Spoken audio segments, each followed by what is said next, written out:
Bonjour à tous, bienvenue sur Québec, le podcast. Aujourd'hui, on va parler de Québec saison 2. On va parler de l'épisode 25, donc l'épisode du dimanche, aujourd'hui le 28 avril 2024. Je suis aujourd'hui accompagné de mon co-animateur Sergio, juste ici. J'ai décidé que ça allait être ça son nom, écoutez-le. Et voilà. Pourquoi j'ai fait ça, je sais pas, mais c'est ce que j'ai fait malgré tout. Donc, c'est ça. Un épisode, au début de l'épisode, il disait. Il disait-tu que ça allait être historique? En tout cas, il disait un truc du genre.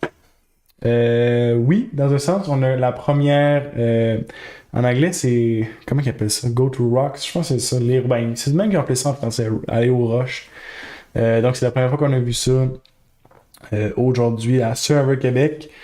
C'est assez rare qu'on va au rush. Il y a eu des explications dans l'épisode qui se sont faites assez rapidement. Je vais rapidement essayer de juste rajouter peut-être juste une couche de clarté pour ceux qui ne trouveraient pas ça super clair. Comment ça s'est passé. Aller au rush, quelque chose qui arrive pas souvent à Survivor parce que comme vous l'avez vu, ça fait en sorte que c'est le hasard qui décide qui va être éliminé. Mais il y a également des joueurs qui sont protégés au travers de ça. Euh, donc, comment ça se passe, c'est ça. Là, on a vu André, Gladys sont les deux seules personnes qui ont reçu des votes. Étant donné que c'est les deux seules personnes qui ont reçu des votes, puis qu'il y a eu un revote après, et que même après le revote, dans une discussion ouverte, les gens ont dit, OK, est-ce que vous flippez pour aller sur Gladys ou est-ce que vous flippez pour aller sur André? Personne a décidé de flipper. Et donc, qu'est-ce que ça fait en sorte?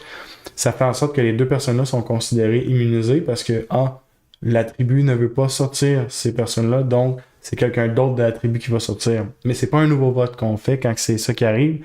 On va aux roches, justement. Les roches, vous l'avez vu, c'est simplement, on prend une roche au hasard. Il y a quelqu'un qui, je pense, dans le server US, il me semble que c'est Purple Rock. Je suis pas sûr. Il me semble que c'est ça, mais je suis pas sûr. Mais en gros, il y a une roche qui est différente. La personne qui a la roche d'une couleur différente, c'est la personne qui va être éliminé. Dans notre cas, nous, on a vu que c'était le roi du Bayou, donc Dominique qui a été éliminé.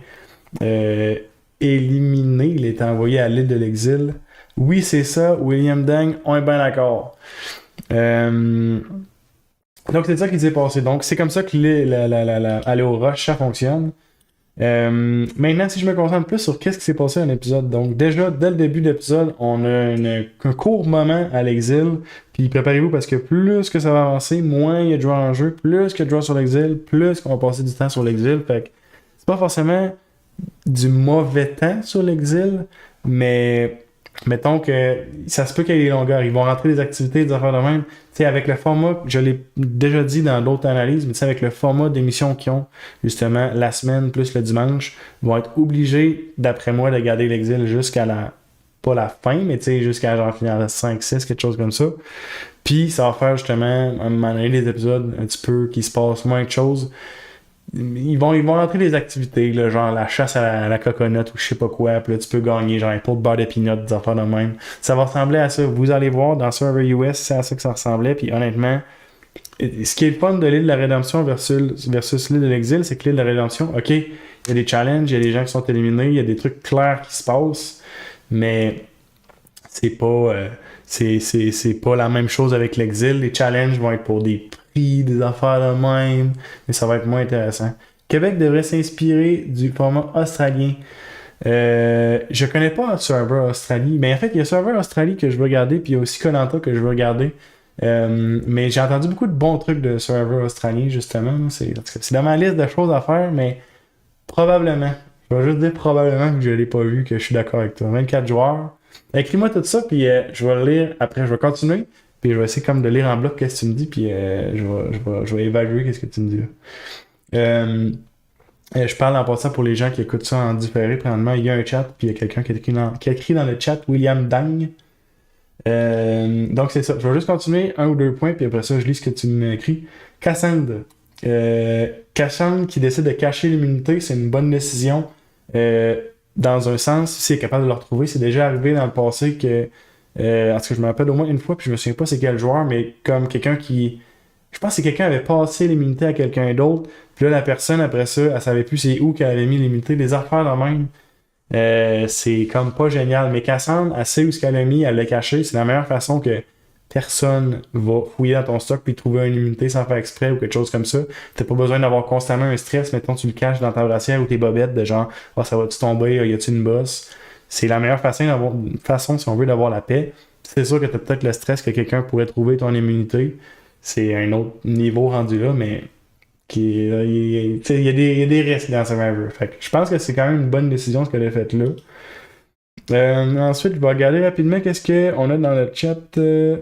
3 épisodes, 24 joueurs, 3 épisodes avec élimination par semaine. Tu veux dire, il y a 3 éliminations par semaine? Ok, dimanche, lundi, mardi, donc 3 éliminations par semaine, si je comprends bien. C'était le format dans Titans vs Rebels, c'était 42, avec Mike et Daniel, 3 éliminations. Là, je suis plus sûr de quoi tu me parles. Mike et Daniel, c'est du monde d'Australie, j'ai aucune idée de quoi que tu parles là. Et ils incluent des non-éléments. Honnêtement, je comprends pas tout. Mais si ça te tente, on s'en reparlera après. Écris-moi dans mes. T'as l'air de connaître, si t'es à l'aise, si tu connais bien Survivor Australie, là, écris-moi, j'ai dans les liens là, des messages perso, là, puis on s'organisera peut-être quelque chose, puis il y a peut-être de quoi faire. Je vais continuer dans les notes pour pas trop divaguer parce que l'épisode va genre s'appeler Survivor Québec quelque chose. Fait que... Mais on s'en jase, ça m'intéresse en plus, ce que tu es en train d'écrire là. Jamish avoue être prof de psycho à l'université, puis il parle de ça tout son cursus justement, puis qu'il a fait un doctorat, etc. Puis il dit en le faisant, puis c'est sûr, je sais pas comment, lui, tu sais, au début de la saison, il percevait comme, ok, ça va être dangereux si je dis à tout le monde que je suis prof de psycho, puis que j'étudie en psycho, tout ça. Puis là, vu que tout le monde s'ouvre, il décide de s'ouvrir aussi. Je comprends, ça a du sens et tout, côté humain, mais côté gameplay, tout le monde se met à faire OK, non, OK, là, je comprends pourquoi il est un bon menteur, OK, non, il est vraiment dangereux, OK, c'est vraiment le gars. Tu sais, point de vue gameplay, puis Jean-Mich, il essaie de comme. Il dit tout ça, puis après ça, il essaie de le diluer. Il dit, ah, je suis pas un psychopathe, je suis un psychologue. Puis, qu'est-ce qu'il dit d'autre? Il dit un truc. Il dit, ah, je suis pas. Ça fait pas de moi un bon menteur. Il me semble, il dit un truc du genre. Mais tu sais, il dit des trucs. Tu sais, tu t'es déjà incriminé rendu là. Il aurait pas dû révéler ces informations-là. C'était très risqué. Puis, il en avait peur au début. Puis, honnêtement, ça se concrétise. Pourquoi il en avait peur? Moi, tu vois, je pense même au début, genre, de la saison, je disais moi-même, ah non, mais ça change rien dans le fond de psychologue.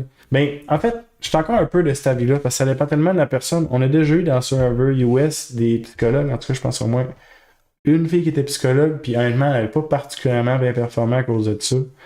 Fait que c'est ça. Fait que tu sais, ça joue tout le temps. Mais je pense dans le cas de Jean-Mich, le monde percevait déjà, ok, il a l'air d'avoir un gameplay vraiment ultra social, c'est dangereux de le voir aller, tout ça. Puis je pense qu'en divulguant ces informations-là, je crois que ça va jouer contre lui. Je vais regarder rapidement ce qui se passe dans le chat parce qu'il y a des messages qui pop. On a Ricky Show, si je me trompe pas, Ricky Show, c'est... je sais pas s'il veut qu'on garde ça discret, mais il y a sa chaîne YouTube. Allez voir sa chaîne YouTube, il parle des traîtres. J'ai pas encore regardé les autres épisodes des traîtres, mais c'est sur ma liste de choses aussi à faire. Là. Mais donc Ricky Show, en fait, qui est justement un des participants de Survivor Québec saison 2. Donc, justement, Eric. Ok, ben tant mieux que c'est ok parce que je venais déjà de le dire. Fait que je suis content que c'est pas. J'ai rien.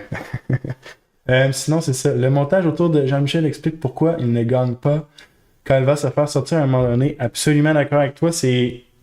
C'est dangereux comment il joue. Puis justement, ben, un peu plus loin dans mes notes, je parlais de Caleb de Survivor US. Ça me fait énormément penser à ça. Un joueur social que tout le monde aime, qui va voir tout le monde, qui parle avec tout le monde.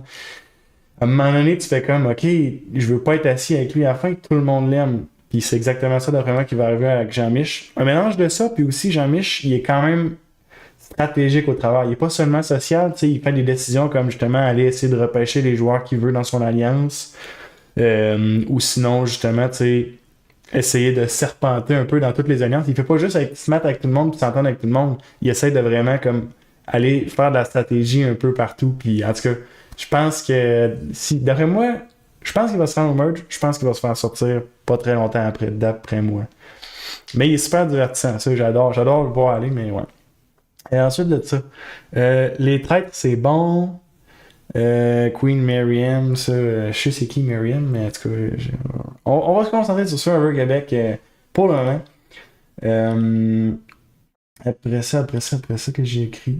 Cassandre. Ouais, non, ça, je viens de le dire. La face de... Ah oui, ok, attendez. Y a-t-il juste moi qui a remarqué au défi, ok? Quand Jean-Michel est tombé, cette face-là, la face qu'il a fait, si quelqu'un peut pogner un screenshot de ça, faire de quoi? Genre les. En tout cas, s'il y a Yang Moi qui a remarqué, je sais pas si c'est Yang Moi qui est comme. C'était digne d'un meme. Tu pourrais faire des bons memes avec ça, avec cette face-là. Là. Genre, tu marques un petit message de quelque chose, là, genre, je sais pas, j'ai pas d'idée de meme, mais allez voir la face qu'il a faite quand il a lâché, ça vaut une coupe de meme certain. Ensuite de ça, le vote d'Orange. Ouais, le vote d'Orange, c'est ça, ben ça va un peu avec ce qu'on disait sur les roches, mais c'est ça, ça c'est vraiment, ils ont décidé pas de faire un vote en fonction de qui allait sortir, mais plutôt un vote en fonction de qui allait protéger. Du côté de Marie-Lou, Florence, André, qui ont décidé de protéger Gladys, ben c'est sûr, du côté de Gladys, Desneiges, Dominique, ça s'est plutôt fait dans le sens de c'est ce que j'ai cru comprendre. Ils se sont dit qui serait plus susceptible d'être la meilleure cible pour qu'il y ait potentiellement les deux autres qui décident de flipper. Puis ils ont décidé André. C'est comme ça que j'ai cru le comprendre. Ils se sont dit, OK, André, potentiellement que les filles flipperaient. Fait qu'ils sont allés avec ce move-là. Mais du côté justement de Marie-Lou, Florence, André, c'est vraiment plus quel joueur ou joueuse on veut garder dans le jeu. Ils ont décidé Gladys pour justement protéger Gladys dans un sens. C'est bizarre quand on y pense de, tu sais, on protège Gladys en votant contre elle, mais en tout cas, quand on tient justement dans balance la situation avec justement les roches, ben ça fait du sens. Ensuite de ça, ouais, sur Server US, c'est ça, c'est très rare que aller aux roches est arrivé. Ça me surprendrait qu'on retourne aux roches d'ici bientôt à Server Québec aussi, mais en tout cas, je peux me tromper. Mais c'est vraiment une situation particulière, surtout la façon que ça s'est fait. D'habitude, c'est plus. Tu sais, là, ça s'est fait comme de façon très respectueuse. Dans Server US, c'est plus stratégique, peut-être moins. En tout cas, de mon souvenir, quand c'est arrivé, c'était plus stratégique puis moins respectueux, si on veut, dans ce qui se passe. Puis le monde était moins comme super ouvert puis en acceptance totale de OK, on va au rush, quelqu'un s'en va. Dans le chat, je crois que les rushs étaient le move à faire par défaut pour chaque côté, car ils n'auraient jamais flippé leur vote. Je suis d'accord avec toi, puis j'ai même un point là-dessus que j'arrivais justement à ce point-là. Aller au rush, étant donné justement la dynamique qu'il y avait de 3-3, puis les alliances, c'était la meilleure chose à faire. Ben, c'était très risqué, c'est sûr. T'sais, quelqu'un allait quitter, c'était du hasard, fait que c'est très risqué. En revanche, des gens qui sont restés en jeu, déjà, mettons que tu étais la personne qui décidait de flipper, puis de OK, on va pas au rush, moi je décide que je change mon vote.